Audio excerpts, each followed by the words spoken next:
ये union budget जो 2024-25 का पेश किया गया था, एक तरीके से सबके लिए ड्रीम बजट है, सब सेक्शन के लिए और खास करके युवाओं के लिए और महिलाओं के लिए। इससे जो इंफ्रास्ट्रक्चर, रिकॉर्ड नंबर इंफ्रास्ट्रक्चर का जो एलोकेशन हुआ है, कैपिटल एक्सपेंडिचर का 11 लाख करोड़ से भी ज़्यादा कैपिटल एक्सपेंडिचर, ये ऐतिहासिक है। और अलग अलग राज्यों के लिए जिस प्रकार से खास करके जो ईस्टर्न इंडिया जो इकोनॉमी के लिए थोड़ा सा पिछड़ा है, बिहार, झारखंड, वेस्ट बंगाल, उड़ीसा, आंध्र प्रदेश और साथ साथ में नॉर्थ ईस्ट के लिए जो भी आज बजट में अनाउंसमेंट हुआ है, मुझे लगता है कि ये ईस्टर्न इंडिया एक इकोनॉमिक हब के रूप में उभर के आएगा और बहुत बड़ा इंफ्रास्ट्रक्चर का काम अभी बिहार से लेकर के झारखंड, आंध्र प्रदेश और वेस्ट बंगाल, नॉर्थ ईस्ट का होने वाला है। और विशेष रूप से जो स्किलिंग के लिए और एम्प्लॉयमेंट जनरेशन के लिए जो अनाउंसमेंट हुआ है वो ऐतिहासिक है। और जितने कार्यक्रम चलाने वाले हैं और युवाओं के लिए रोजगार इससे उत्पन्न होने वाला है, ये देश का आत्मनिर्भरता के लिए बहुत बड़ा योगदान होने वाले हैं।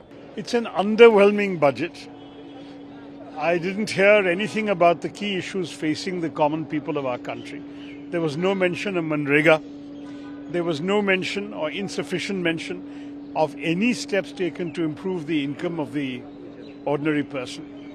We have seen far too little from the government when it comes to taking care of the severe income disparities in this country. Job creation, there was a token gesture made towards that, but unfortunately very short on specifics. And I personally welcome only one provision, which is this abolition of the tax on angel investors. I myself had recommended it to Shri Arun Jaitley more than 5 years ago. Finally, it has happened. I'm glad that's being done. We must have more investment coming in to generate more jobs.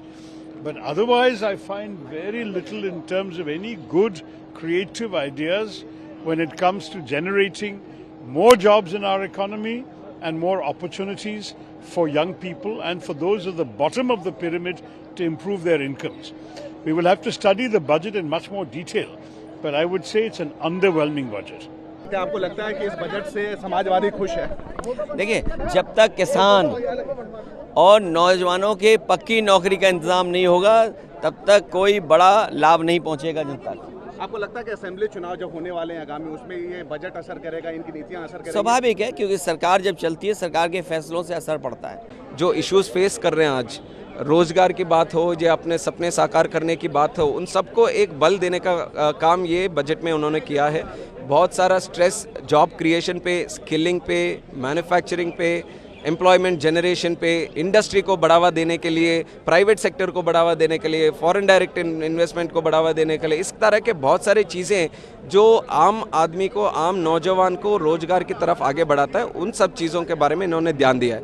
और ऊपर से आंध्रा की बात जब आती है तो उसके लिए तो मैं तहे दिल से शुक्रिया अदा करना चाहूँगा नरेंद्र मोदी जी को, जिन्होंने एक वादा किया था कि आंध्रा की देखभाल हम करेंगे और उन्होंने आज किया है बजट के रूप में। बिहार में निश्चित रूप से बहार है, या फिर से एनडीए ही सरकार है और रहने वाली है।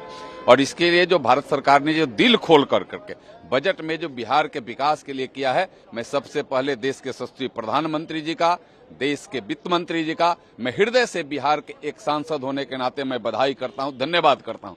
कोई ऐसा क्षेत्र नहीं है बिहार के विकास का जिन्होंने उसमें कहीं कोई कोताही करने का काम किया हो, चाहे वह पीएमजेएसवाई की रोड की बात हो, चाहे वह बोधगया की बात हो, चाहे नालंदा के टूरिज्म की बात हो, चाहे इंफ्रास्ट्रक्चर हर क्षेत्र में मेडिकल कॉलेजों की बात हो, या सारे चीजों में जिस तरीका से बिहार के प्रति भारत सरकार ने जिस तरीका से दिल खोल कर करके बजट में व्यवस्था किया है, इसके लिए मैं बार बार बिहार वासियों की तरफ से, अपने क्षेत्र महाराजगंज की तरफ से, महाराजगंज वासियों की तरफ से मैं केंद्र सरकार का, माननीय प्रधानमंत्री और माननीय वित्त मंत्री जी का हृदय से बधाई करता हूं, हृदय से धन्यवाद करता हूं। We have seen so many 10 budgets in the country. This is the first time in Andhra Pradesh got Amravati and Polavaram, infrastructure, industrial corridor. Many things has been given to the Andhra Pradesh. First of all, I am thankful to our Honorable Prime Minister and Finance Minister and this government. In future, there will be many projects will come to the Andhra Pradesh. Now, Andhra Pradesh, we are very, very happy. वित्त मंत्री निर्मला सीतारमण जी ने जो budget प्रस्तुत किया, हम कह सकते हैं आधुनिक भारत के निर्माण में सहायक सिद्ध होगा। 2047 में विकसित भारत का संकल्प का सपना जो देशवासियों ने माननीय मोदी जी के मार्गदर्शन में देखा है, उसको पूरा करने वाला बजट है। एक तरफ छात्रों की चिंता की गई है, किसानों को भी मजबूती देने का काम किया गया है, मध्यम वर्गीय लोगों के जीवन स्तर को ऊपर उठाने के लिए प्रावधान किए गए हैं, इनकम टैक्स सेवा में छूट देकर के सरकारी कर्मचारियों को भी बड़ा तोहफा भारत सरकार ने देने का काम किया है। मैं बजट का बहुत बहुत स्वागत करता हूं और माननीय प्रधानमंत्री नरेंद्र मोदी जी को, वित्त मंत्री आदरणीय निर्मला सीतारमण जी को बहुत बहुत आभार प्रकट करता हूं और पूरे प्रदेशवासियों को बहुत बहुत बधाई। मैं समझती हूँ किचन का ध्यान नहीं रखा गया है क्योंकि सरकार महंगाई के बारे में कोई स्टेप्स लेना ही नहीं चाह रही है। और जहाँ तक हम देखेंगे तो जो परचेजिंग पावर है जो रूरल एरियाज में है वो लगातार घटती जा रही है, इसके ऊपर भी कोई ध्यान नहीं दिया गया है। यह बजट सर्वस्पर्शी, सर्वसमावेशी, विकासोन्मुख 140 करोड़ भारतवासियों की आशा, आकांक्षा और अमृत काल के संकल्पों को पूरा करने वाला सिद्ध होगा। आम बजट 2024-25 आत्मनिर्भर एवं विकसित भारत के निर्माण का एक आर्थिक दस्तावेज है।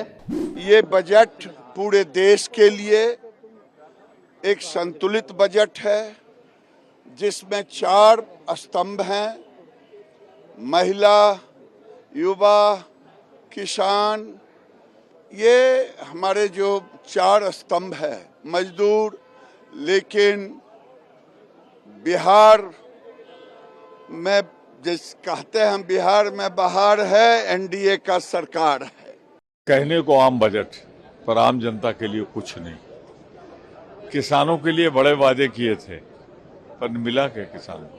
ना न्यूनतम समर्थन मूल्य का जिक्र आया और ना ही विकास निधि, किसान निधि बढ़ी। बात हुई थी कि हम बेरोजगारी दूर करेंगे, ना स्मॉल स्केल इंडस्ट्री के लिए कुल है, ना मीडियम स्केल इंडस्ट्री के लिए। कहाँ से बढ़ेगा? कुछ पूंजीपतियों के लिए।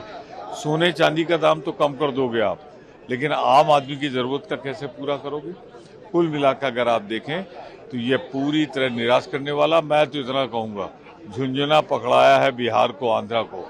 अगर मुख्यमंत्री अपने राज्यों के लिए वफादार हैं तो इन्हें चाहिए कि हर हालत में ये समर्थन वापस लें और बाहर आए। हर पॉइंट पे, हर सेक्टर पे upper middle class, poor middle class और गरीब, रूरल एरिया के लिए बहुत, किसान वर्ग के लिए बहुत कुछ, एग्रीकल्चर के लिए बहुत बड़ा खजाना एक बजट खोल दिया। बिहार बम बम हो गया।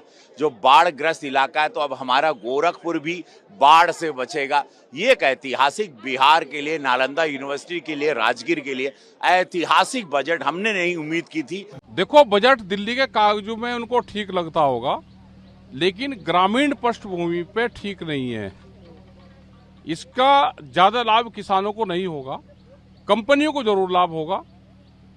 जो ऑर्गेनिक और नेचुरल फार्मिंग की बात करिए, वो भी कोई न कोई एनजीओ, कंपनी, कोई संस्था वो इसको लेगी और वो कहेगी कि हम इतने किसानों को खेती करने सिखाएंगे ऑर्गेनिक।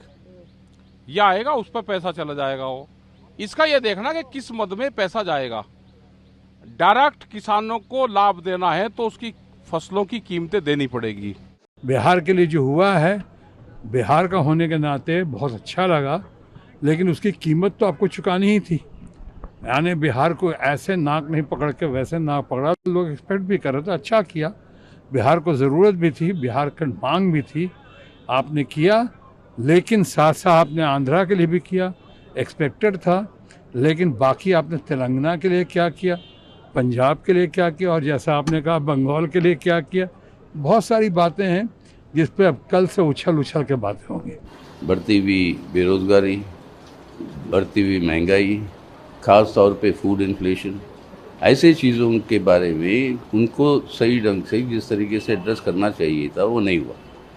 इस हालत में जो चाहिए था वो ये था कि खर्चा जो है सरकारी खर्चा वो बढ़ने की जगह सरकारी खर्चा जीडीपी के मुकाबले में अगर आप देखेंगे तो वो रेशियो जो expenditure upon as percentage of GDP वो घट रहा है।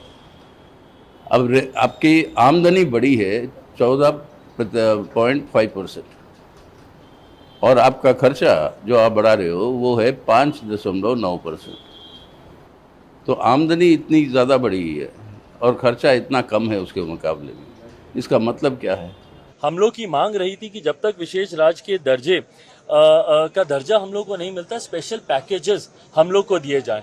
मैं धन्यवाद करूंगा मेरे प्रधानमंत्री आदरणीय नरेंद्र मोदी जी का, मैं धन्यवाद करूंगा हमारी वित्त मंत्री आदरणीय निर्मला सीतारमण जी का कि उन्होंने बिहार को जिस तरीके से स्पेशल पैकेजेस देकर, और मेरे लिए बिहारी होने के नाते खुशी की बात है और मेरी पार्टी लोक जनशक्ति पार्टी रामविलास ने हमेशा बिहार फर्स्ट बिहारी फर्स्ट के विजन के साथ आगे बढ़ने का काम किया है। इस बजट में बिहार फर्स्ट बिहारी फर्स्ट को भी धरातल पर उतारने के प्रावधान दिए गए हैं। जहां एक तरफ इंफ्रास्ट्रक्चर इसमें मजबूती देने का काम किया गया है, वहां पे ब्रिजेस बना के, वहां पे क्या कहते हैं मेडिकल कॉलेजेस की बात हो, वहां पे एयरपोर्ट्स की बात हो, तो जहां एक तरफ बिहार के इंफ्रास्ट्रक्चर को मजबूत किया गया है।